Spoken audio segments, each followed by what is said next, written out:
I am a human being and I killed human beings. Before I knew it, I'd fired 4 shots at the door. I kept on shouting for Eva to phone the police. Tests are underway to determine if a serial killer is on the loose in Centurion, Pretoria. The dead won't bother you. It's the living you gotta worry about.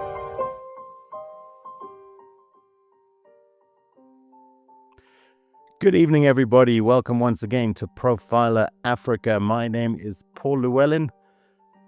It's lovely to have you joining us again if you're joining us for the live. Tonight, we're slicing into one of the most savage and unthinkable crimes out there, where pregnant women are targeted, hunted, and attacked for their unborn children. It's horror movie stuff, except, believe it or not, it is real. It's not a common occurrence, but we've got a few cases to talk about tonight. 3, in fact, but we'll be focusing on one in particular, and that would be the case of a lady by the name of Loretta Cook. So we'll be getting into that in a second. As always, I'm joined by the man who has seen more minds unravel than the crime scene tape at a cover-up. He is South Africa's top forensic psychologist. He's the former head of the South African Police Service's Forensic Psychology Section. And he is, of course, Gerard Labuschagne. And there he is. Good evening, Gerard. How's it going? Hey, Paul, and hello to all the viewers. Before we get into the case tonight, I'd just like to remind you to please subscribe to Profiler Africa for real, unfiltered, true crime content. You can become a member also to unlock exclusive content, which I'll talk a little bit more about a little bit later on in the show. You can also support us on Patreon at patreon.com/Profiler Africa. If you're joining the chat tonight, we welcome any of your comments and questions. And if you'd like to share a super like or two, also welcome to do that. Anyway, it's lovely to have you here. What I wanted to start off talking about, Gerard, was last night, in order to, we had the opportunity to pre-record a really great episode, our longest episode to date. And by way of a little teaser, I'm just going to play a little clip here. We're going to go back to Gerard's fun training days. We'll watch the clip and then we can talk about it a little bit. And we'll talk a little bit about what we got lined up for you next week as well. So here's the clip. This is the Molotov right here. That's just petrol right there. Okay. So just throw it over here a little bit. All right.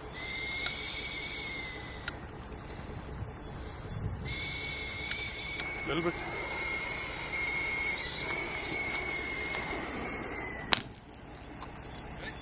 Oh, yeah. Okay. So there's Gerard, believe it or not, just not behaving like a teenager, but tell us a little bit about that and talk to us a little bit about what we've got lined up for next week, Gerard. Well, that clip came from some training that I participated in, I think probably about 2013, 2014, when the Los Angeles Sheriff's Department's arson and bomb investigators, stroke profiler, came out to South Africa to give us some training. I'd met him when I did my homicide investigator course with the Los Angeles Sheriff's Department at the end of 2012. And then he was a really amazing guy, fascinating lectures. And then, as I said, he came out to give some training to us at the investigative psychology section, and then also to our arson investigators and some other members of SAPS. So we will be speaking. We did the recording yesterday evening, and we'll be having the episode next week, Tuesday, with a retired detective, Ed Nordskog, who is currently peddling his services in the sort of private world and assisting lots of law enforcement agencies in investigations of mainly arson cases, including the recent fires that sort of devastated Los Angeles. So, as I say, yeah, it's the longest episode we've ever had because it was a fascinating topic and we could talk for hours. So that'll be Ed next week, Tuesday. And then we'll be back to discuss a serial case of arson in depth. Yeah, man, one of those subjects that we've not really touched on. I mean, there've been kind of incidents of fires set, folks trying to burn bodies, for example, that we've discussed as part of cases along the way.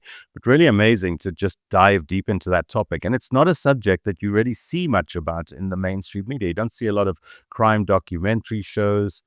You know, he was saying that the movie Backdraft, which is about 30 years old now, is one of the best, one of the best illustrations that are out there of what he does, and still not the greatest. But yeah, just a fascinating topic. So do join us for that next week. 2 hours of talking to Ed, and yeah, just amazing to kind of get under the skin of what a fire investigator really does, and lots of stuff that I never knew, never considered.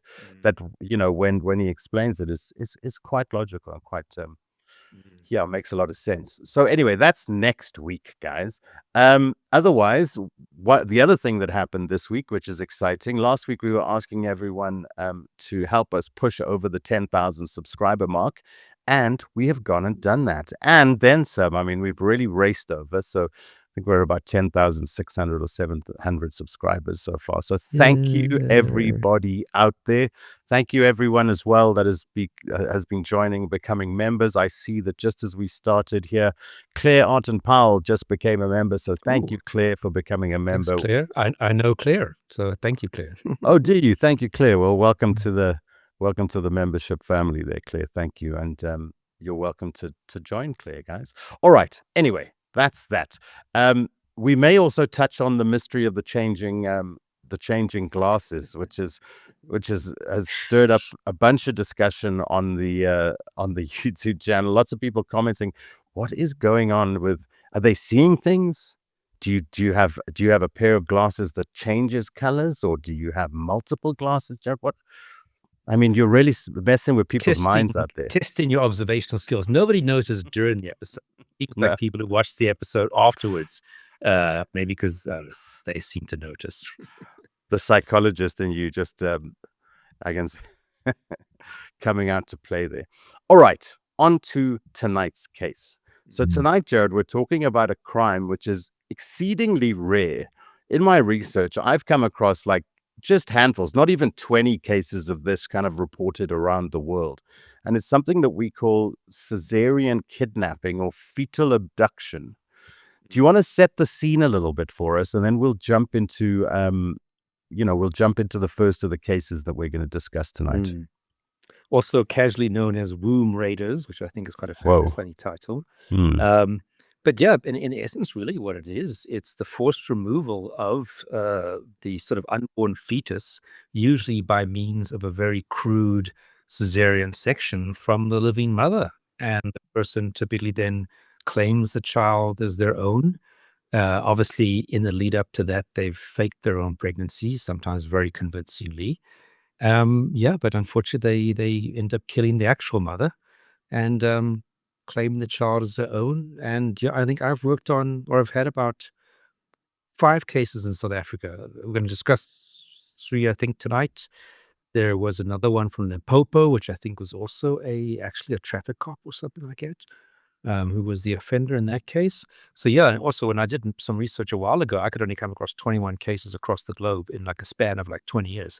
So the fact that we have 5, sadly again, relatively high rate of this incredibly rare phenomenon. Yeah, I mean, is there any? Can we even start to begin to consider why that is? Why, of so few cases around the world?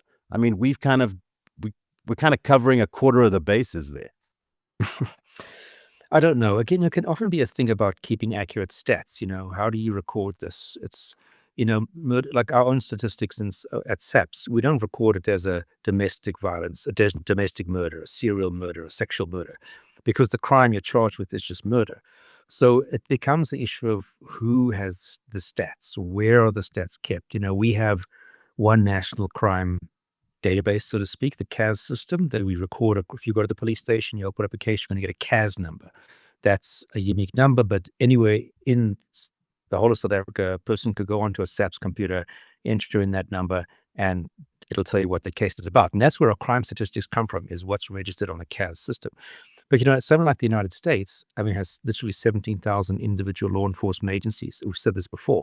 So, Hillbrow Police Station will be its own law enforcement agency funded by Hillbrow taxpayers, and it'll have their own little database. And that's not linked to a national database. So that's sometimes the problem of tracking down cases of this nature is, what do we record it as? And non-communication between police departments. So sometimes you have to try and track it down through media reports, etc., and which is not the best accurate source of getting the information. Okay. So, I mean, is there any more context that we can give here, or should we just jump straight into the first case? Do you want to talk a little bit about just generally what the kind of typical modus operandi is, and then we'll look at some of the specifics as we go through the case. And like I say, we'll deep dive specifically into the Loretta Cook case. Yeah, well, just for some context, there's typically 4 or 5 reasons why children go missing, and it's a non-family abduction. Some stranger kidnaps a kid. It's family abductions, which is probably the most frequent, where like the non-custodial father takes the child, disappears. Then you got sort of these runaways, throwaways, abandoned children, and then children become lost and injured. So of course, what we're talking about today falls under that sort of non-family abduction.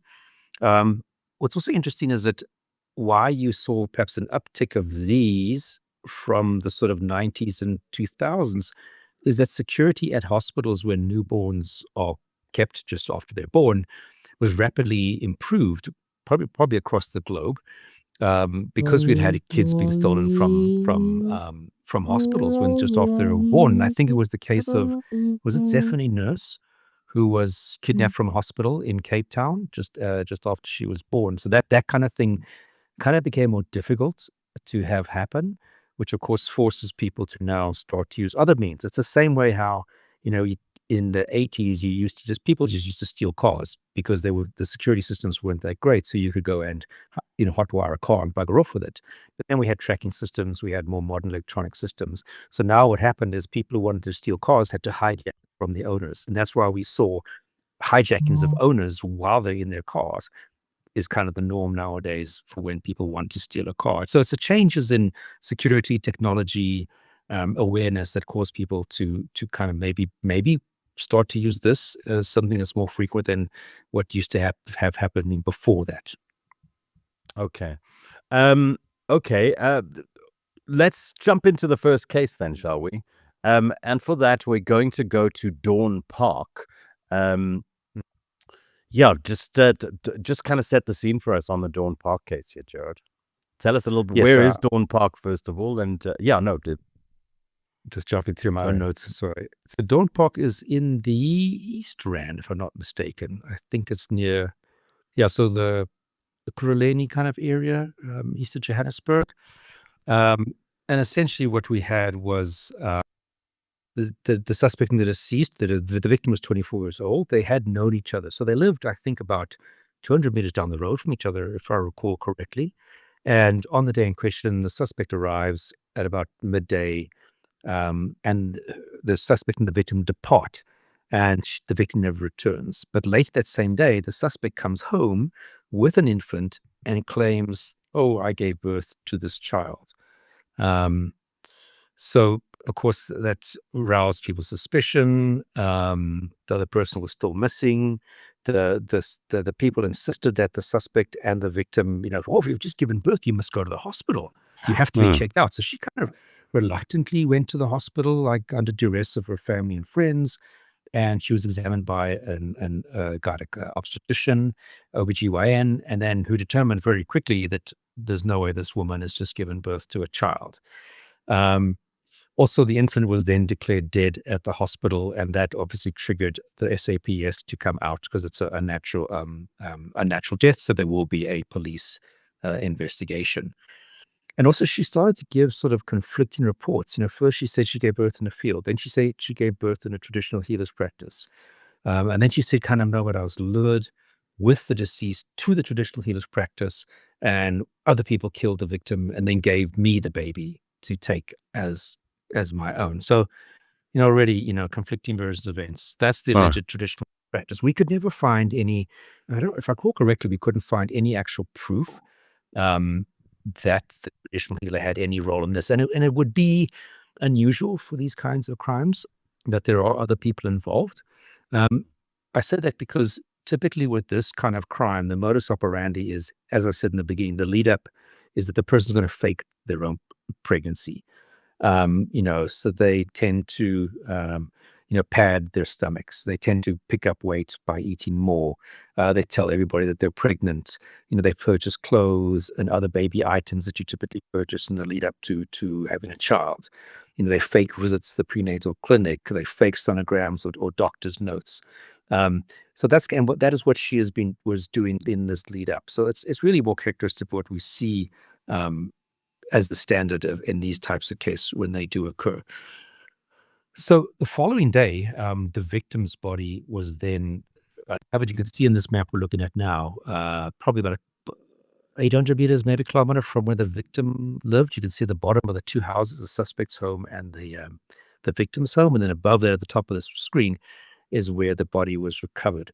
And basically she was burnt to a crisp. I mean, she was quite badly burnt. Now, if you watch Ed's talk next week, he does talk about the burning of bodies and then why that is. And the post-mortem reports, because remember, to burn a body completely is almost impossible through normal. You literally have to have something like a cremation set up with incredibly high heat, far hotter than normal fire, that the person is exposed to for an extended period of time for a body will burn to nothing. So most bodies, even in big building fires, you'll find the body and it will be quite badly charred, but you'll find body and quite a bit of it is remaining. So the post-mortem report actually indicated sharp force injury of the abdomen. Obviously, that's how the child was removed. And then, of course, pressure to the neck. So whether she strangled her first and then she passed out or died and then cut the child open. There weren't any indications of soot in the airway. So typically, if a victim is alive when they're set on fire, or when the fire is set around them, they will have inhaled the smoke, and that is quite visible in the lungs from the post-mortem autopsy. They'll be able to pick that up. The placenta was present, and no stab wounds or incised wound to the neck. So strangulation, cutting open the stomach. The fire was afterwards to probably just try to cover up the crime. Okay. Was this a case that happened while were you involved in this case at all?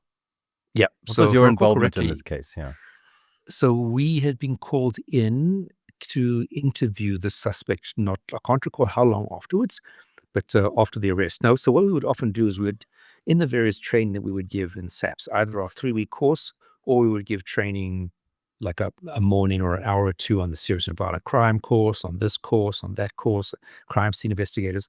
And we'd often tell them about cases we'd like to hear about, and that we can assist either when it came to the courtroom proceedings or the investigation phase, etc. So I can't recall how this detective came to contact us, whether he or she had attended our training and then said, hey guys, there's a case. And of course, definitely because it's so rare, we would want to interview this particular person just for our own learning. I did assist at court, if I recall correctly. I did testify at this person's trial later on. But yeah, so this was solved very quickly through just basic police work. So we got involved after that point. Okay. Guys, I would just like to invite you to join the chat at this stage. If you'd like to drop any questions, you've got any hot takes, throw them in the live chat. We'll pick them out as we go and respond to any questions or comments that you might have. And yeah, don't forget to like and subscribe as we go if you're enjoying the content here tonight. All right, so that's the first case, which kind of sets the scene for us a little bit. Now we're going to go into we'll talk about some final comments. Well, do you want to give us some final comments on this case before we move on to the Loretta case? Yeah, absolutely. So how did she fake her pregnancy? So she informed her boyfriend she was pregnant 6 months prior to the incident taking place. And he said he had noticed how her stomach did swell, and she became more jealous of him as the pregnancy proceeded.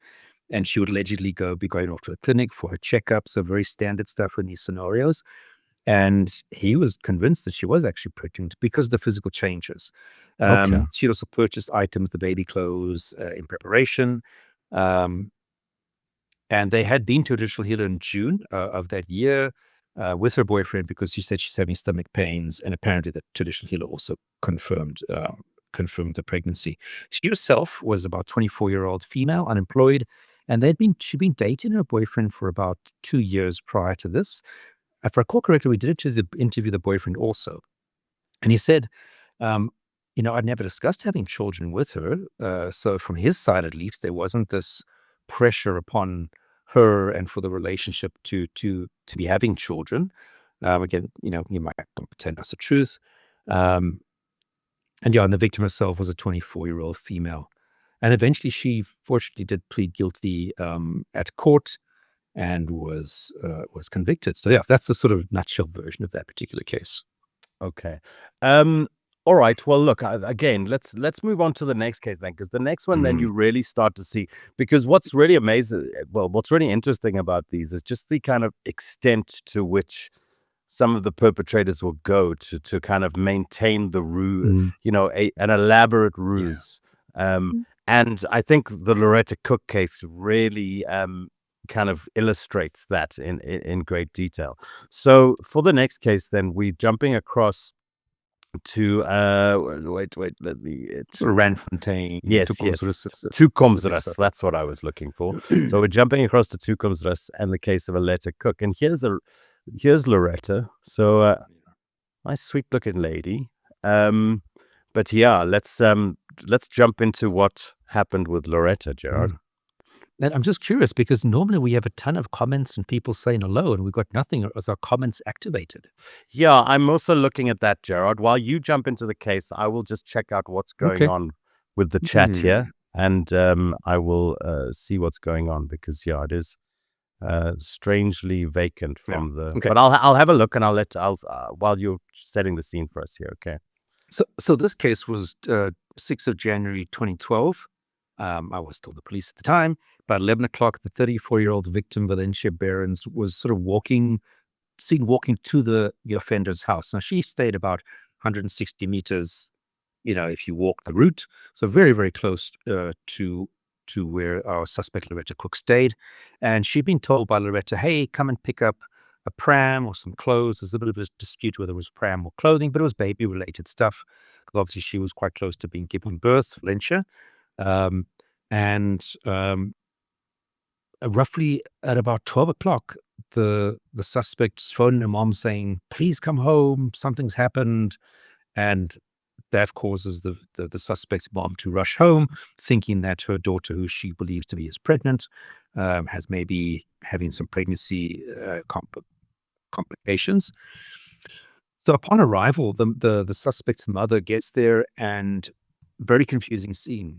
I think the gate was locked. She climbs over the gate, finds a baby in the passage of the house, but Loretta's nowhere to be seen. She can't find her daughter, but she sees there's this dead person's body sort of in the little courtyard, sort of partly at that point in the dustbin. She's got clothes on, her feet are tied with look probably like a stocking kind of material. And later on, they eventually find Loretta sort of passed out in one of the back rooms. So very, very bizarre sort of situation, and allegedly, as unconscious, and they have to break down the door. They kind of look through the window, they see Loretta's lying inside, break down the door, go inside, and clearly not understanding what the hell's going on. And basically, the baby is then taken by the grandmother, so to speak, Loretta's mom, who rushes her off to the hospital for a checkup. The baby did have a 10-centimeter cut on the right-hand side of her head. And the baby and the placenta were assessed by the staff at the clinic. And if I recall correctly, while they are there, Loretta sort of gets found, and she's sort of also taken for examination. Just FYI, I've got the chat back up and running. So please do drop comments and questions. If you just refresh the window, you should see the chat window pop up there now. Apologies, I just had one of the settings incorrect, so I've addressed that now, so you can jump into the chat. Let's take a look at some of these slides as well, just so you can get a sense of the geography here, Gerard. So just talk us through here. So here we have victim and crime scene. Yeah. Yes. So crime scene is there. You can see it in the bottom left-hand side. And the victim, I think, had come from the top right-hand side. That's how, I think it's about 160 to 300 meters. That's the victim's residence. Obviously, that's where she'd left on the day to go to Loretta's house. And that will be the crime scene itself. So pretty much at the back of the house, is where everything took place. There's some outrooms. You can kind of see the outroom through that archway at the back on the left-hand side. Okay. All right. There So you now go. we Yes. get to now. One of the things that what was kind of incredible about this story is how she tried to dispose of the body initially. Yeah. Just So look, talk us through there's that. a lot of confusion. Yeah. Point. Other people then start to think that, the deceased had given birth and died during the process. Even the police actually arrived and they were told, oh, it's a death while giving childbirth. So the cops kind of like, okay, well, there's not really a hell of a lot for us to do here, but of course the body will be sent off for autopsy. And then it was at the autopsy that the forensic pathologist said, guys, we've got a huge cut in this woman's stomach. This was a murder. And again, it comes back to this issue that cops don't go to autopsies. So imagine if that pathologist, I think it was Dr. Gina Rowe, if I'm not mistaken, hadn't phoned the cops.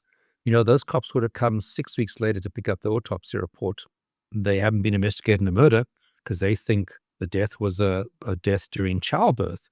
So just like, again, cops need to go to autopsies, and like there's like a 2% chance of a cop going to an autopsy from the research that we've done. It's absolutely shocking. So anyway, so thanks to that forensic pathologist who then phones and sort of says, guys, we actually have a murder on our hands here. But you're quite right. So she had tried to dispose of the body and Loretta was not a small lady. No. The victim, no. She managed to get her into the dustbin and managed to sort of wheel the dustbin out because it was dustbin day. And about 12:30, so remember, Valencia left to go to Loretta's house at 11 at daytime. 12 o'clock, Loretta's phoning her mom saying, come home. And then the phone goes dead. 12:30, the municipal dustbin people arrive. But it was so heavy that the lifter for the dustbin truck couldn't actually pick up the dustbin. So they kind of just put it down and pushed it back. So that was actually Valencia's body inside. So of course now she's in a bit of a pickle because I got a dead body dustbin. And I think everything started to unravel. If that body had been disposed of, this would have taken a very long time, maybe if ever, to be solved. If that body had been in the municipal ash heap and covered up, she might have got away with this. So now she sits there with the body. She's then tipped the dustbin over. The body is sort of partially out. And I think she just realized, I'm screwed, to put it very plainly. And then sort of, there's some rumors that when people went into that back room where they found Loretta, that they saw like a noose kind of thing hanging, as if she decided, okay, I'm going to kill myself now. But that's sort of speculatory. But yeah. What's interesting, I'm going to show an image here, and for sensitive viewers, just a notice. Again, I think I'll just put it up here. So this is here's her actual body. But strange that, considering that she's bound at the ankles, that it took till the autopsy to suspect that there was foul play here. Now, what's interesting is that there were a lot of people who kind of rushed to the scene. Community members. They even called like an off-duty constable. And I remember reading a statement in the docket by this off-duty constable saying, I thought it was very weird that they said she'd given birth, but her ankles are tied together. So here you have an off-duty cop who's really picking up something's not on the ball. But you actually had two incredibly experienced senior, like one was a colonel who went to the scene, who didn't kind of look properly and realize there's something wrong. And I'm not going to mention names. I don't think it's fair. But that cop was a very, very, very experienced murder investigator, but kind of took it at, okay, well, the information is that it's a death during birth process, and kind of didn't take it further until the forensic pathologist. So you had a couple of people who gave statements on the scene going, but this just seems weird. Why would she be giving birth, but her legs tied together? Yeah. Absolutely. All right. Look, everyone's jumped on the chat, so let's say hello to a few folks out there. Hi. Good evening, all. Hello, Nicole. And we've got Helen with us. Hi, Helen, as always. Lovely to have you with us when you do join. We've got a hello. Hi, Shelley. What a cold, calculated thing to do. Wow, we agree. Okay, here we go from Ryan. Love the show. Are these types of suspects usually infertile? When do they usually choose their victims? Do they find an already pregnant woman or wait for a certain person to become pregnant? So the first part is a lot of them actually, I think 50%, I've got the stats somewhere in my presentation. A lot of them do have or have had their own children before. So it's not a case that it's always going to be an infertile person and they're so desperate for a child that they go to these extreme lengths. So no, a lot of them actually do even have children of their own. The other part of that question, Ryan, where was it now? I'll bring it back here.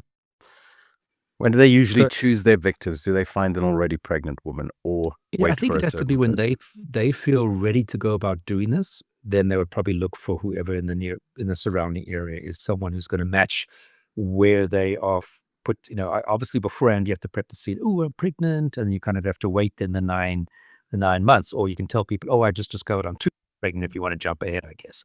But you'd have to know that somebody who's roughly going to match the level of pregnancy, because of course if you take out a child from the mother's womb before it's fully baked, to put it that way, you're going to have problems with a premature child. So I think it's a combination of I'm ready to do it and I know there's someone who is a good target. Okay.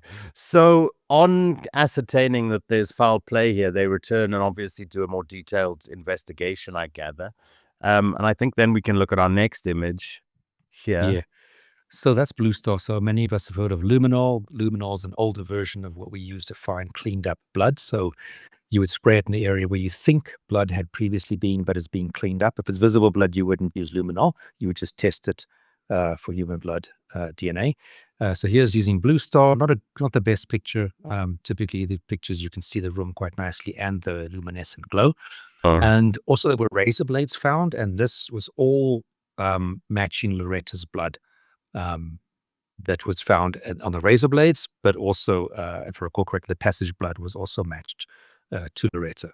So whether the actual murder took place inside, I can't. I think it probably took place inside the house, not outside where the body was found. Okay. All right. So before we kind of talk through the 9-month buildup and we start looking at some of her social media and what have you, anything, I mean, we can come back and kind of talk about how the case is resolved once we've done that, perhaps. So should we look at then the ruse, just how elaborate this got, and kind of how deep into her story Loretta became. So I'll start off with the first post, which was on December 31st in 2011. Sitting at home watching movies, last day of the year, swollen feet with an aching back pain, can't wait for the baby to come. I'm tired, but what can I do? Wishing everyone a prosperous new year, enjoy, and may all your dreams and wishes come true in 2012. I mean, a lovely message. Yeah, look, we're going to see a few of these messages in this presentation, and they just sound like a woman who's excited about having a child, and the kind of posts you would expect from a pregnant woman. But even before that, she'd faked a doctor's note for her employer. She worked in Centurion outside of Pretoria, and had a delivery date. She gave that to her employer. The police obviously forensically analyzed her computer and found that sick note that she had obviously written herself. The doctor whose name was on the sick note says, I don't know who this woman is. The doctor's practice number was actually a doctor in Pinetown in Caesarean. Also, he had no idea who Loretta was. The doctor's phone number on the note was linked to another doctor, a private home, in Pretoria. And basically, she'd been on maternity leave from the 1st of December, 2011. Yeah. So, and she'd even had a baby shower at work. I don't know if we've got some of those pictures where, typical thing you'd find at work with the work people give you presents. So really like just elaborate. I mean, yeah, again, a few weeks to go. I'll be holding my precious baby. My feet can't take it. So again, presenting bodily changes that are quite common with women. This is quite a lovely little poem. I don't know if she wrote it or she copied it from somewhere, but it's basically, to my future child, you're going to have half my DNA. God's grace. It's quite. And all the while living, like at this stage, has she identified a potential victim at this stage? I would imagine yes, because she's going to have to know. I would imagine yes, because she's going to have to time this with a certain person. I mean, if you try and run around the last minute trying to find someone, it gets a bit more complicated. That's also why they tend to find people in the neighborhood, because they can keep track of them. Otherwise, how do I go around sourcing random person, grab them off the streets. You have to, it's much more difficult to lure some Mm. rando than it is someone who doesn't have any reason to suspect you. Yeah. Yeah. Oh, sweet. I got tears in my eye. Lol. Beautiful. Thanks, Ray. Oh, how I love my baby. It's a nice feeling there. Very, very, very nice, except for running to the toilet now and then. So all of the things you'd expect from, she really is living the, as on her social media, giving the impression that she's going through it all. Baby gal, so says the Sona, but we'll see. Can't wait. Just weeks to go. There's always first time for everything. Good luck, girl. A baby is a miracle, said from above. A tiny package all wrapped up in love with 10 tiny fingers and 10 tiny toes and sweet little cheeks and a cute button nose. All of God's grace. All right. And then this is Loretta. Yeah, Tell us a little bit about the top left. Yeah, so she was 29 years old at the time. She had matric, grade 12. She completed some sort of short diploma courses. She was a data typist for a company in Centurion. For what it's worth, her salary was like 4,000 Rand a month. This was again 13 so years ago. Okay. And so, she'd been dating a guy. She was living with her parents. She had been staying in Centurion. By the time that she got pregnant, she then moved back to her parents who stayed in Toekomsrus. No previous convictions. She'd been dating her boyfriend Tabo for 2 years and 1 month. So interesting that the case we also just discussed a moment ago, I think he'd also been dating her for 2 years, if I'm not mistaken. And also no real recollections that, he had put pressure on her that he wanted a child. They weren't married. Not that you have to be married to have a child, of course. And she told her boyfriend about April of May that she was pregnant. He never went with her to the clinic. He said, well, she's quite a stout, large woman. So it's difficult to notice if she's really, the changes physically compared to any person, just to put it very plainly, who's getting pregnant. And he says he only just noticed that her feet were swelling as a result of this. Okay. Let's have a look at some of the comments here. Here we go. The biggest case in SA history, the unsolved story of Gerard's glasses. And then also from Gabe, do you believe that Caesarean murderers are convinced that they are the real mother of the child, or is it more of an obsession to be a parent? Yeah, I mean, this is different to what they call pseudosciasis, where the person believes that they are pregnant, but they're not actually pregnant. So no, I don't think that they genuinely believe this is my child. I think they all know. If you look at the amount of faking that goes on pre-incident, they know this isn't their child. It's, as I said, different to the sort of false belief that they're pregnant that some people have, and some people can go through bodily changes when they falsely believe they're pregnant.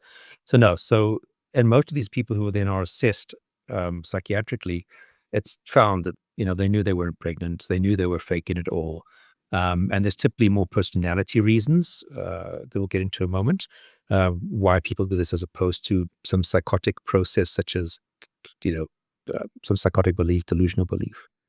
All right. Can we talk a little bit about motive? What can we say about motive when it comes to Loretta?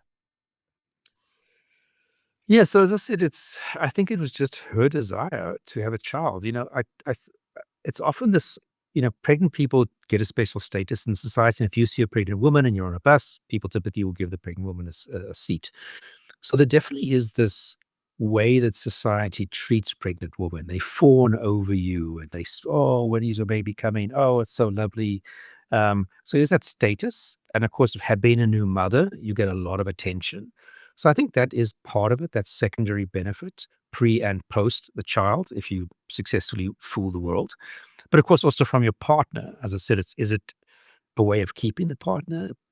And it might not be that the partners put pressure on you, but you just feel that, this inherent pressure, or maybe that if I have a child with this person, they're definitely not going to leave me, which of course, that's never really the case. If someone's going to leave you if you have 10 children and they don't want to be with you. So I think it's a combination. She never really elaborated because she denied till the end, even after conviction, that she actually did this. Okay. So how did we get to then kind of honing in on the fact that it was Loretta? Well, obviously, once the police realized that this was a murder, I mean, it's quite clear who else was there. They have this passed out woman in the back room. Okay. Yeah. So the police or I think already she'd gone to see a lawyer. The cops had contacted the lawyer. The cops had said, yes, look, we just want to, the lawyer had said, look, we want to confirm Loretta has never been pregnant. He's picked up and interviewed. So it's pretty much done and dusted who your suspect is in this particular case. Yeah. I mean, it must be, I mean, it's one thing to live out the kind of the fantasy that you are pregnant, but then there's, you get to the point where you've actually got to go and do this thing. And this is not, and it is, it's a violent act. I mean, it's amazing to think. It must be a, what comments what can we say about that period of gestating this idea and then having to act on it? I think across the line. She made the decision like right up front that I'm going to do this. Yeah. And it's just such two contrary points. You think having a child is this most beautiful, wonderful experience. It's creating life, giving life, wanting to care for a child. It's so kind of nurturing. But then the way you go about getting that child is just absolutely so cruel and horrific. And it's going to involve the very brutal death of one person and cutting them open, taking out a child. It's just such two juxtapositions. Yeah. I think people have such difficult thing understanding how can you have that maternal desire, but this really horrific way that you're going to go about doing it. So I think that's really what is for people just so horrific. Now she faced, so the child did survive. The 10 centimeter gash was treated. She faced one count of murder. And of course, this, you cannot get more premeditated than this. I'm sorry. This is like, premeditated. This is a textbook example of premeditated. This is it. No, and then you're putting the plan on social media, like for all the world to see. And one count of attempted murder on the child. She pleaded not guilty. She said she had no recollection. She doesn't know at all what happened. She just passed out and denied that the doctor's note, which was recovered from her computer, was actually written by her, etc. So she's just like, I don't know. And that's, of course not going to believe that that sort of thing. She was out on bail, actually, in the process of the trial. Court rejected her version of events. And just because you can't remember what happened is not an excuse or not going to get you out of jail. I mean, that's just the most simplest way to, it's like denying the offense and the easiest way to say, I don't know. Yeah. It's almost like a 5-year-old child. Did you eat all the cookies? No, I don't know. Yeah, exactly. So it wouldn't have been something like automatism or non-pathological criminal capacity. It's just saying you didn't remember just is not going to get you anywhere. And they found that she obviously had intent and, of course, premeditation, and that's going to bring you in the category of a life sentence. And she was found guilty, unsurprisingly so, on the 24th of September, 2014. And even at sentencing, she still denied that she had committed the offense, didn't display any, obviously, then sense of remorse for what she's done. And during the trial, the defense psychologist, they called a psychologist, and he kind of admitted that, yes, she's a danger to society. Yeah. And, well, no. Brainer there. I mean, it is worth noting that the mother victim in these cases does not necessarily pass away. In the third instance that we're going to look at now in a second, we'll see that the victim actually survived. So very often they do, but yeah, there have been cases where the mother has actually survived. Yeah, and that's this case. Yeah, that's the next one we're going to jump into, which is interesting in itself because let's say in the Loretta case that the mother had survived, then Loretta's faking this whole pregnancy. She's then going and removing the baby, and potentially with the best possible eyewitness able to kind of earmark exactly what's happened. Absolutely. So it's like there's a breakdown in the logic there. So, I mean, is this person so kind of overwhelmed by the fantasy that's, a lot of the logic goes out the window? Yeah, look, I think in the case we're going to discuss now, the victim survived, but I don't think the plan was for the victim to survive. If you look how it unfolded, she kind of got away by hook and by crook. But I also just want to acknowledge, obviously, the victim in the Loretta Cook case, Valencia Barons. She was a 34-year-old female. She was in a relationship. She had 3 kids with her boyfriend, and 1 from a previous relationship. So obviously this poor man, is now raising a bunch of kids on his own, and they didn't live in a very fancy, economic circumstances. So, Yeah. yeah. Yeah. But the next case is Before we jump into it, should we look at some of the questions here? I've got from Shelley. Oh, Could yeah. it also be cultural expectations that women are only perceived to be marriage material when they can actually prove that they are fertile? It could be, but we've definitely had cases across the globe. In America, probably I would say the most frequent place that I've heard of other cases is in the US. So could be Look, not But always it is worth necessarily. saying, there is a kind of a cultural, procreating, having a good big family, and even nowadays you're hearing politicians say, go out and have more babies so that you can claim more benefits. So there is a fair amount of social pressure traditionally as a woman to be to be able to be childbearing and to provide children to your But husband and your family. but also remember from the research, quite a few of these women actually did have their own children prior to committing this crime. So it's not always going to be a Fair enough. woman who hasn't yet been able to have her own child, etc. Which is in itself is kind of is bizarre. Is this a crime that only women commit? So have there any instances that you came across of men being the So there have perpetrator? been 1 or 2 cases that I'm aware of overseas where there was a male partner assisting, but it's usually from the cases I've come across, definitely South African cases, it's the woman by herself. But like I said, 1 or 2 cases where there was a male partner to the suspect Okay, who was assisting. kind of in collusion, yeah. Did we cover that? Was Loretta unable to have children of her own? I'm not sure, to be honest Yeah, with you, yeah. whether she was infertile. I'm not sure. Yeah. From Pfizer, one of the topics we as victim supporters would like to raise awareness about being motherless and infertility, how it affects women's mental health. It could prevent such crimes. So yeah, I mean, it's definitely worth talking about, just generally, I mean, for men and women in South Africa, the prevalence of mental health support when you're going through things that are putting a kind of an unusual amount of stress and tension into your life. Yeah, Yeah. and that of course, in a patriarchal society, your worth probably as a woman is more about what your body can do, sex and give children. To put it very, very plain and basically. Sure. So I do think that if we're encouraging that women can do so many wonderful things, that careers and this and that, that your worth is defined by so many different things, not just your ability to procreate and be a sex partner for your male partner, for example. So, but again, this is super, super rare. So there's hundreds of millions of people who are perhaps infertile, but they're not committing these kinds of crimes. So it's Yeah. keep it in Super perspective. And that's it. super rare, but as we said up front, kind of 25% of the cases that we're aware of are in South Africa. So if there was a contest, we're winning.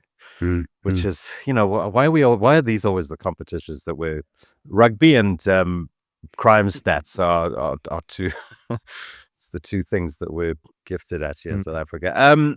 Was she sent for assessment of her mental state at the time? Yeah. So she was sent to Statistical, Loretta, was assessed by, I think it was Prof. Subramani, very amazing psychiatrist who works in the forensic section at Statistical, very competent, and there was no mental health. Look, you're not normal if you do this, of course, but you're not mentally ill that cause you to do this. And I think, if I recall correctly, they said there's more issues on the personality level of things as opposed to hearing voices, psychosis stuff, etc. So yeah, I think both her and the lady from Randfontein, from Dawn Park were all sent for. I'd be very surprised if anybody isn't sent, because it's such a bizarre thing. I would tell you now that any defense lawyer is going to definitely send his client off for observation, if not the prosecutor, because it will come up. And you want to get that sorted out and done and dusted long before you even get to trial. Otherwise, you have to stop the whole trial and then send her off, which can delay the whole process by months. Thank you to Cats and Tatson. We love purple cats. Regular supporter. Yep, she does. Purple cats are our favorite cats. In fact, I'm going to dye my cat purple straight after the show. She wasn't on last week's show, if I recall correctly. We missed Cats and Tats. So welcome back, Cats and Tatson. On to then the final case. We're heading down to Mitchell's Plain for the third case. Claire's sorry. Question. Yes. Oh, you do? Claire, okay, Claire fine. Sorry, let me bring it up. Do babies often survive? Ah, yes. Yeah. Okay. I think it's kind of 50-50 that the children will survive. Okay, great. There you go, Claire. Simple answer. There it is, Claire. Do the babies often survive? Cool. All right, so on to our final case, and we're heading down to the Western Cape to Mitchell's Plain. So this was the very first one that I know of in South Africa that occurred. So I didn't work on this. This was before I joined the police. But obviously, as I came across these cases in my own work in the police and was fascinated by them, I'd heard about this case. And of course, I then did my best to get hold of the docket. I did ask to interview the lady because she survived, the victim. But because I knew the detective who worked on this case. I think it was Captain Morris, who was a wonderful, amazing investigator in the Western Cape. He used to then work at serious and violent crime, retired. I think he's written a book that was published about a year ago. Phenomenal investigator, Jonathan Morris, that's it. And I think he's still in contact with her. And I asked, would you just ask her if she'd be interested in just chatting with me? And she wasn't quite keen to revisit it. Absolutely understandable. But yeah, this is how I kind of found out about this case and managed to get the docket. So this was 2nd of March 2000. The offender and the victim knew each other. The offender lures the victim back to the offender's residence about the middle of the day, about sort of 10 to 12. Interesting how these things tend to happen in the middle of the day. Yeah. And he said, look, I want a surprise on you. Here, have a seat on the bed. And then she basically blindfolded the victim. This is part of the surprise. And of course, the victim's thinking that this is a friend of mine. And the room itself was like a little add-on garage attached to a house. And then she takes a pair of handcuffs the victim, and removes the blindfold, and then tells her, lift your legs, and, are you going to scream? Now, we have this information because the victim obviously survived. And she then inserts a whole sock into the victim's mouth, asks the victim, do you know why I'm doing this? And she covers the victim's eyes again, takes off some of the victim's clothing, asks the victim if she wants her baby. It kind of sort of hobbles the victim or gets the victim over into the shower where she ties the victim's legs together. Says to the victim, you've got two choices. Not say anything and I'll take you home when this is done. Or 2, I'll kill her if the baby if the baby screams or she screams. Gets some plastic bags, puts them on the floor, places a towel on the victim's mouth and nose, and then the victim just says, I feel there's something scraping across my stomach area. And essentially then she starts to do something again, and she cuts the victim's stomach wound open and says, I'm going to shoot you if you scream. And then tells her, I'm going to take out your baby. And I think she used scissors. Yeah, scissors in this particular case. This is the scissors that was used, yeah. Yeah. And I don't know if we're going to show a picture of the scar. It was quite a horrific scar. Yeah. There. The baby begins to cry. The suspect then cleans the baby and then tells the victim to breastfeed, and then helps put the internal organs back into the stomach, the wound, and then ties a cloth sort of around the victim's stomach, and then gave her some underwear to put on and some of the suspect's own clothing to put on, and then undoes the blindfold, undoes the handcuffs, takes off the cord around her legs and says, right, we have to go now. Puts the baby inside the backpack that you're looking at right now, and they walk into an open piece of felt. And the suspect says, we're going to go to the clinic at Mitchell's Plain. The victim passes out in the felt, and the suspect says, get up or I'm going to kill the baby. And then while in the open felt, starts to stab the victim in the breast with a knife. So clearly her intention was not that this victim was going to survive. She then hears people coming. She stabs her again in the chest. She screams, and then these passers-by come to her aid, and the suspect flees with the baby inside of the backpack. She then tells them, listen, this is what's happened. And then they run after and give chase. 3 young boys give chase and recover the baby. I think that the suspect had then put the baby down or dropped the baby in the backpack and sort of buggered off. And about 20 to 8 that evening, that's the suspect that you're looking at now, goes to the police station, report that me and my friend were attacked by 5 gang members and had given her the child. So again, trying to come up with some kind of twisted explanation of what had happened. So there's the suspect. As you see, she was actually from Namibia. She was in the Namibian police. I don't know if at the time or previously, but she was obviously in South Africa at the time. She'd met the victim at a pregnancy clinic. So again, sourcing out potential victim already earlier on. Sure. Again, a premeditation involved. The victim herself was a 16-year-old young girl. So very traumatic for anybody, let alone a 16-year-old girl. Sure. Yeah. And it's quite nice to know that. So the baby did survive. The mother did survive. They were reunited. And when I followed up this couple of years later, that the little one was turning 14. Now, of course, if this was in 2000, the child will be now 25 years old. No. But at the time when I followed up on this, healthy, doing well, but the child who hadn't, as far as I know, had any physical injuries itself. That's a little boy, obviously. I mean, The suspect- the victim and child having survived. I mean, it's crazy to think about this being something that's discussed at some point in the future, between mother and child. Yeah. Do you ever mention it, or is it Yeah, ever what do been you- mentioned? No, exactly.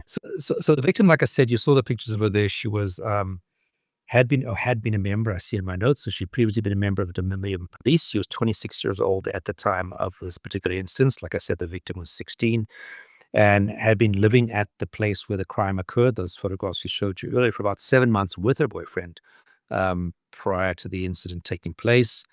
She had tested pregnant in August of the previous year, tested not pregnant, in other words, 7 months prior to the incident, when she'd been to the doctor about abdominal pains.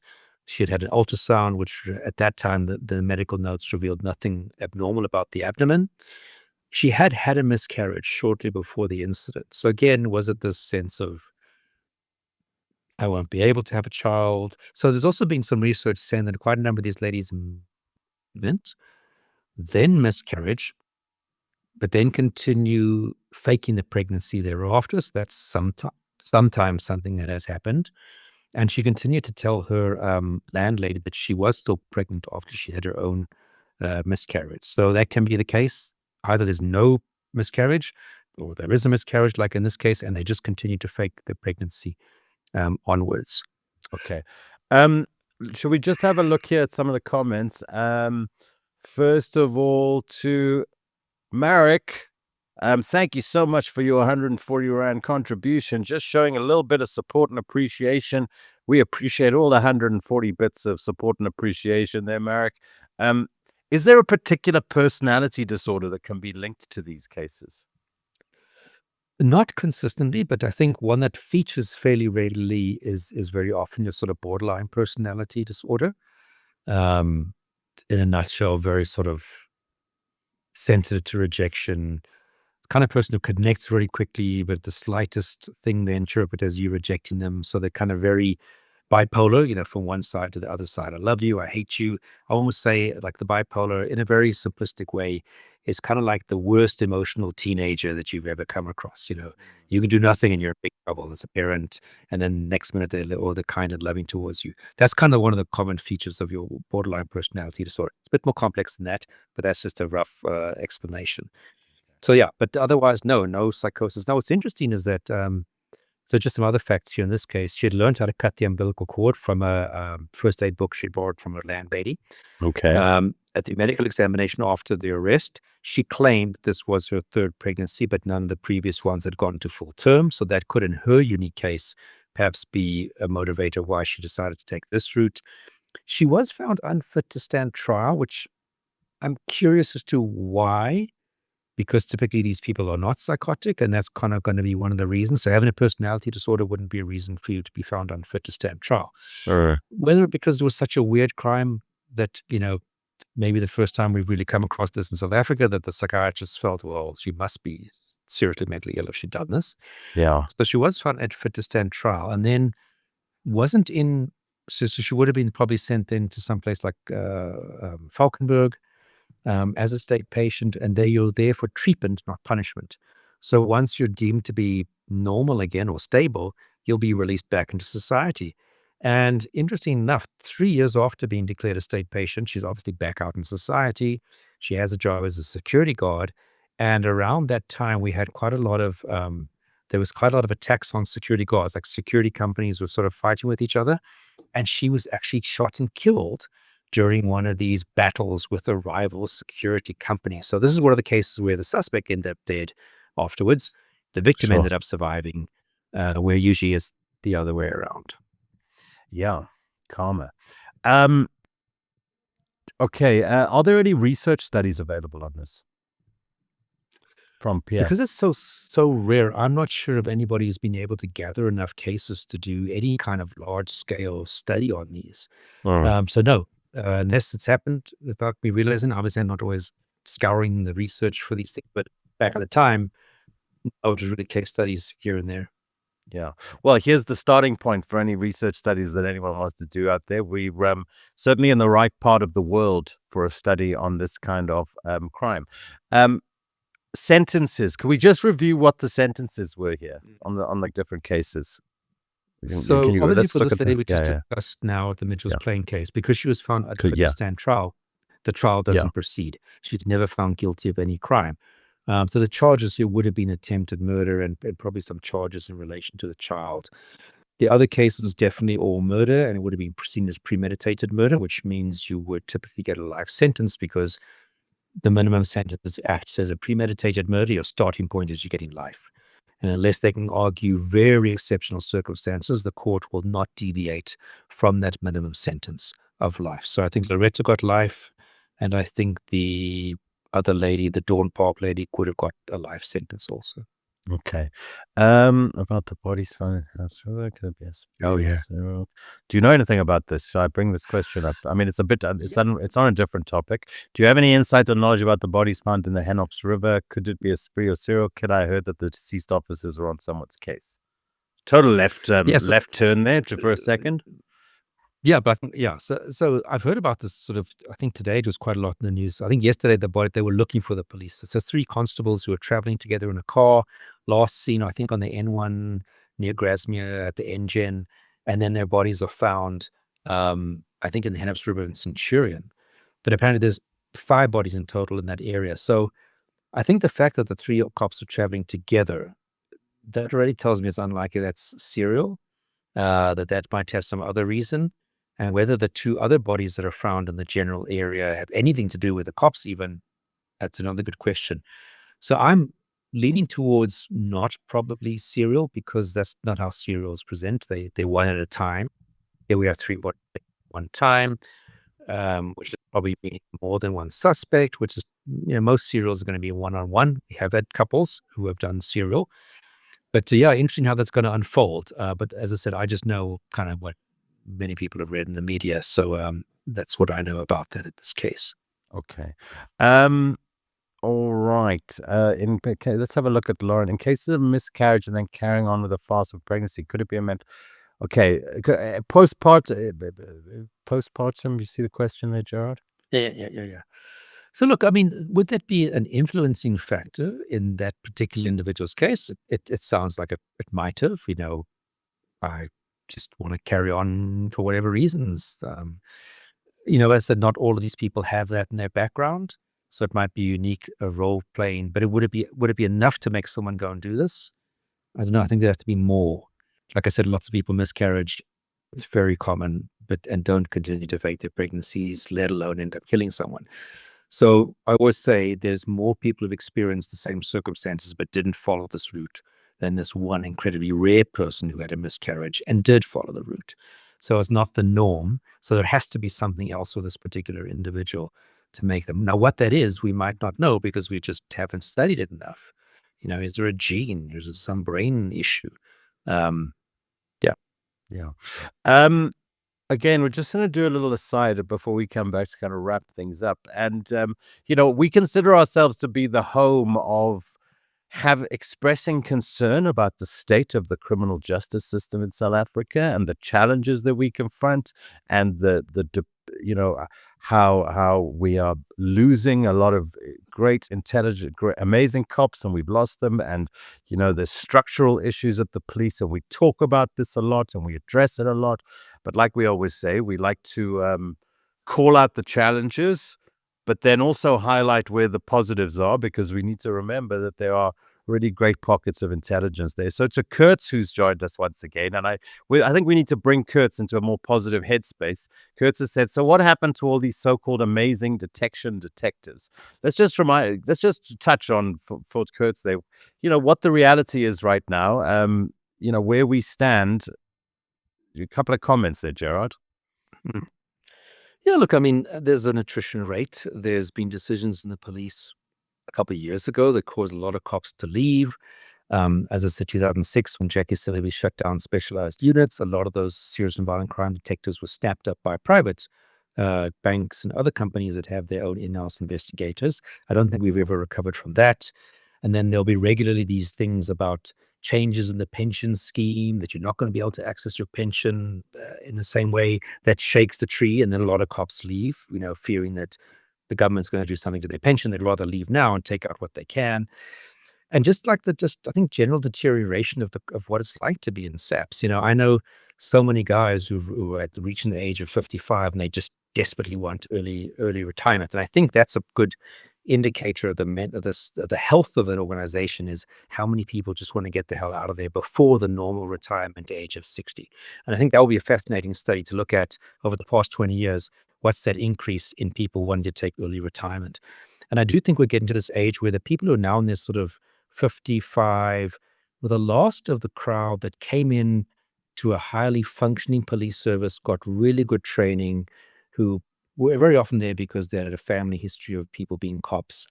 And they're at that phase that we're losing that last generation of guys who came into a very good organization and were mentored very well and learned from working with other phenomenal cops.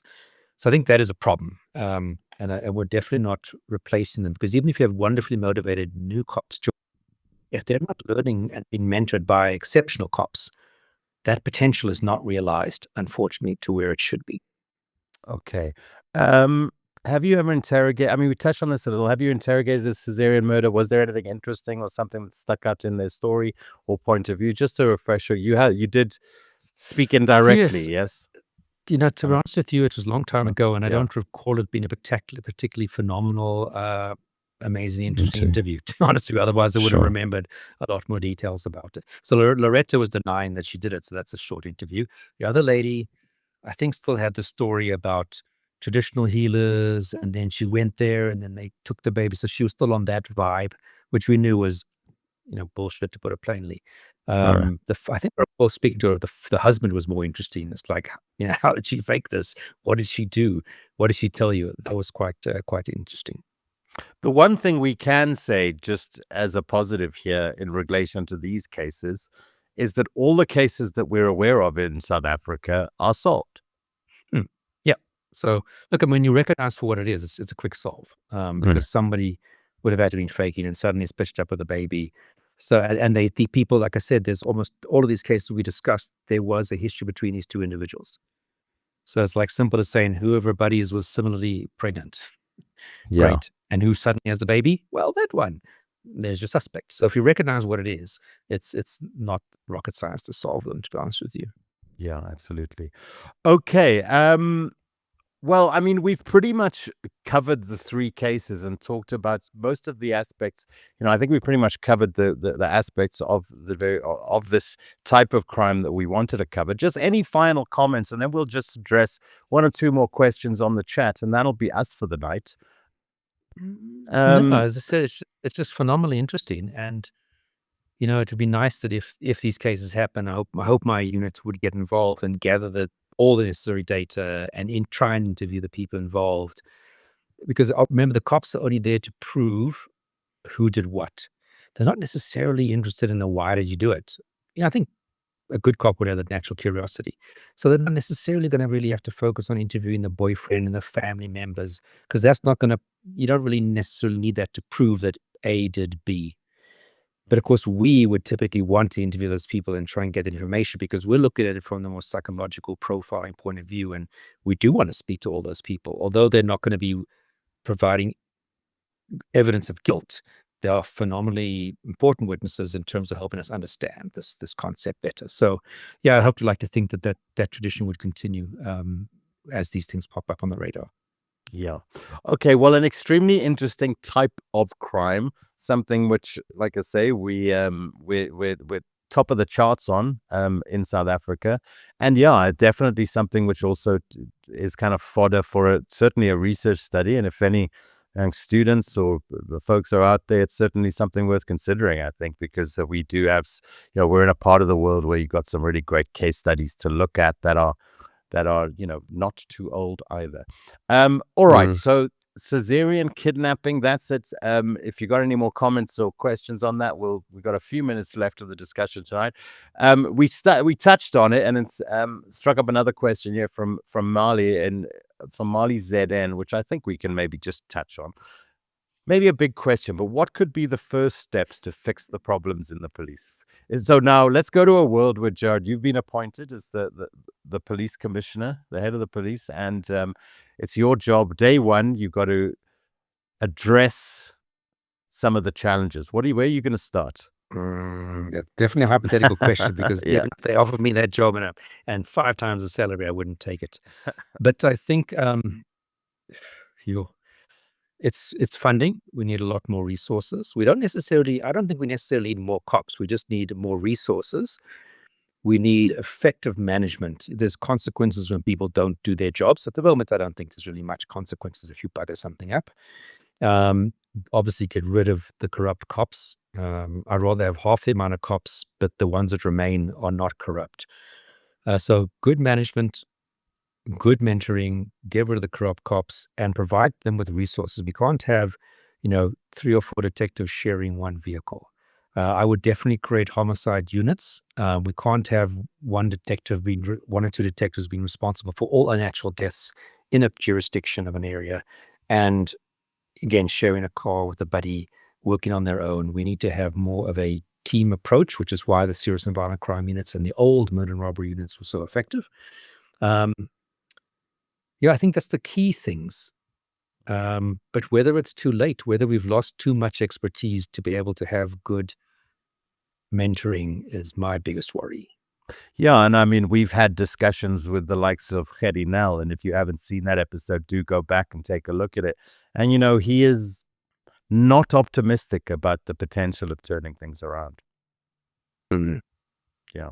The other thing that we can do, of course, is we can continue to talk about, we can bring you stories of crime, and in the context of, in the midst of doing that, continue to talk about what the challenges are, continue to grow, and in our little corner of the world, I think as we're growing an audience, we're able to share more of what the challenges are and build greater awareness. I always used to be, there's always that person that's like, oh, South Africa, it's so bad, and the crime is so bad, and everyone's so terrible, and I always used to be a little bit like, it's okay, we'll get over it. Don't be such a cynic, Now I'm a little bit more in the camp of, okay, that person who's like calling the alarm bells, I think they're kind of understating it. It's way worse than a lot of people realize. And it's great that we're able to continually kind of highlight that on the channel and talk about it. So at least we're, as a community here, doing our little bit, guys. Just on the Hanops thing, from Sandra, we live near the Hanops River, near a bridge. The river is fast flowing and very deep. A friend managed to escape from his motorbike when he went over in a flood, and it was never found. Yeah. Let me give you a comment. So I remember, early 2000s, there was a body that popped out in Centurion, not too far from where the quarry murders were. A body popped out, and I went to that crime scene. Popped out of a drain, and then 2 days later, and it was lots of rain at the time, another body kind of pops out. So the media is all of a sudden, it's a serial killer. You've had 2 bodies in a couple of days in the same geographical area, and criminologists from UNISA were speaking about serial killers. Now, me having been at both scenes, we knew there was a Chinese family that had disappeared under very suspicious circumstances. And what happened is they'd all been chucked down this drain, these big sort of stormwater drains.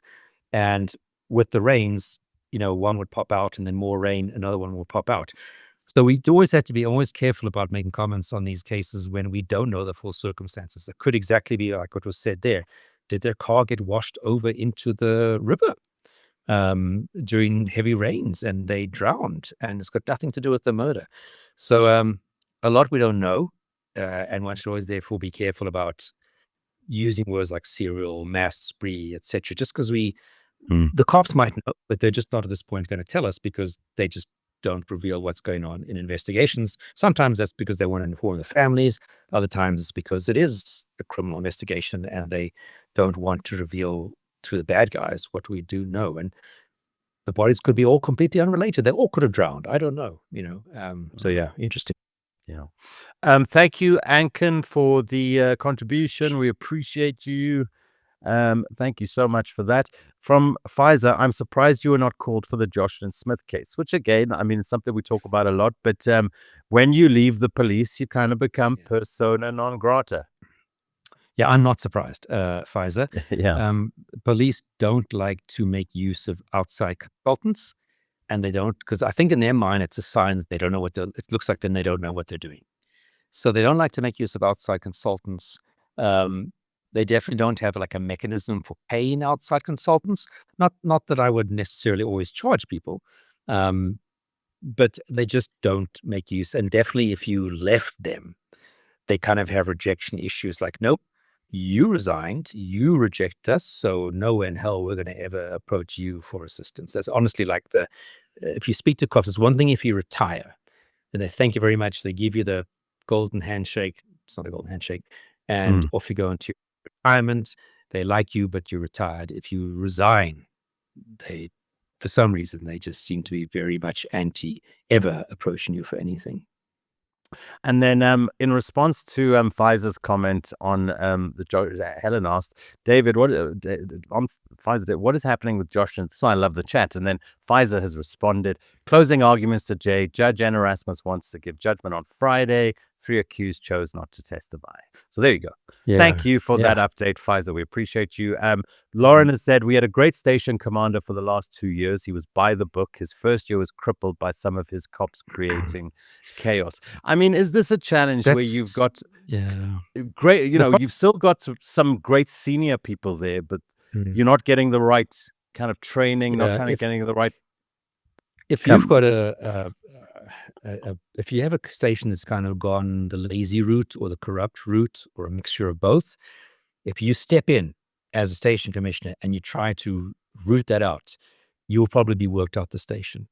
There will be complaints against you. They'll use whatever from sexism to racism to allegations of corruption to anything to get you out because you're trying to now upset the apple cart. So one person at the top, if it's a bad station, no. Yeah.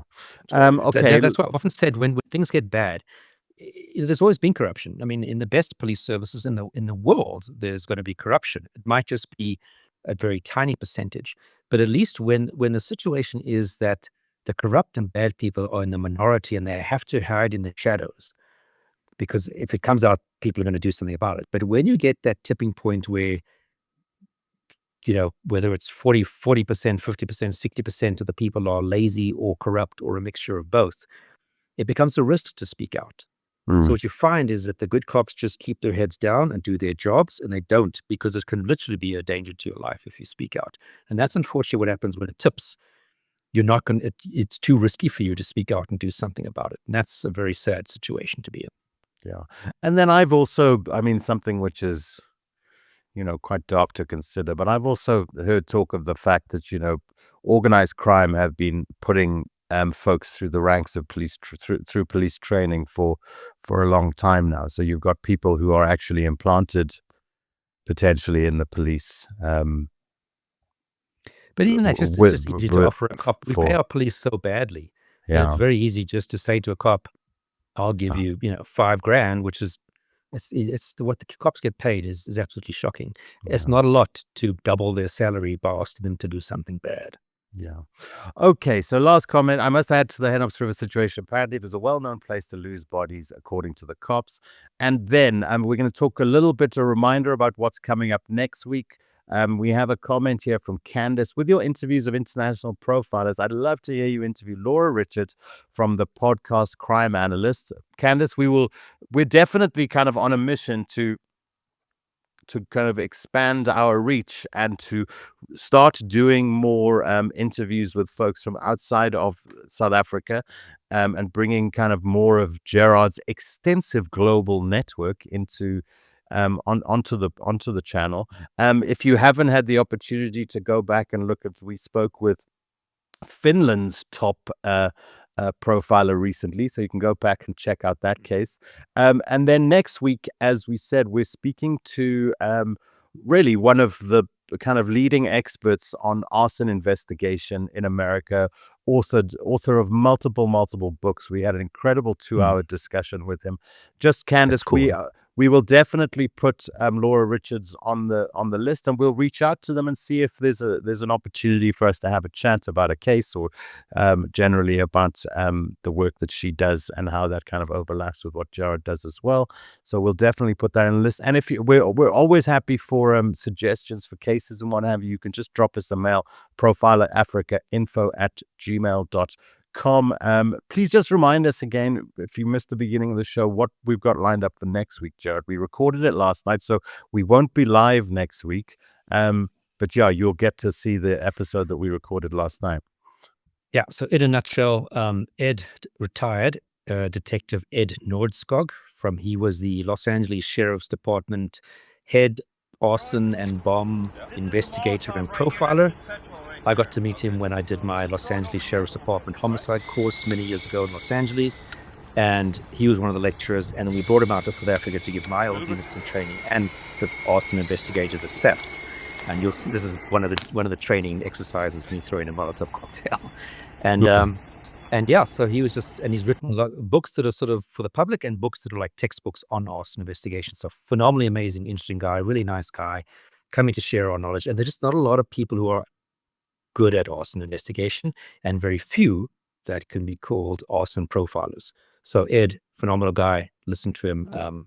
Didn't feel like 2 hours. Yeah. No, it didn't. We had lots more questions. And what's nice is we did this first discussion, which is kind of a general discussion about what he does. He talks about some incredible cases, some serial arsonists in the States and what have you. But then what we're also going to do, and we touched on the case that hopefully we're going to cover in the next episode that we do with him, is do a real deep dive into one of the cases that he's worked on specifically. And we touch on that again next week. So do check us out next week. It's a great show. Now, I've been talking to you and promising everyone that we're going to be posting the first episode of South African Serial, which is now ready. We've been just addressing we just had some technical stuff we had to sort out. But hopefully, considering for this weird week of strange holidays, and I wish I was at school when they decided to give you off the whole week for 2 public holidays. But yeah, so we will be posting hopefully for the weekend. So check that out. I'm going to be putting up the first episode, and we'll be showing you the first episode on Stuart Vulcan, which we discussed recently here. But, it's a great 1-hour documentary on the Stuart Vulcan case. And we'll be making that available to everyone at the same time. But for the next episodes, we will be releasing the episodes about a week early for members, and then it'll be available to everyone after that as well, because we want to show love to our members, folks who are supporting the cause and helping us to grow the channel. So thank you, Gerard, for a great discussion once again. Thanks to everyone for joining the chat. We appreciate you. If you liked tonight's show, do hit the like button. Do hit subscribe if you haven't already. Please do share the podcast and spread the word.